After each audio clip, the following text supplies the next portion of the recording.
So I've changed the white front panel, as you can see there, and then the radiator hanger, which you can't see very well underneath, I've changed that as well because the radiator was sitting too high, which was making this panel sit too high, which meant the bonnet didn't shut enough.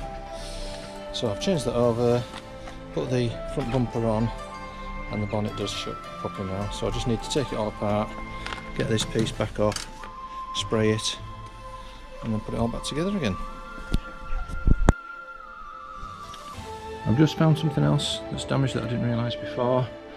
This is a little panel that it clips into the bumper like that, and then that clips into the front panel, and on this end, as you look at that end, it's got like a little mounting bolt hole.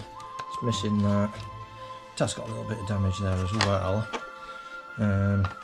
but it won't clip on properly because of that, which then it's not going to hold the bumper on securely. So for the sake of one of those, I'm going to get another one. And I don't know if I've shown you this pipe before.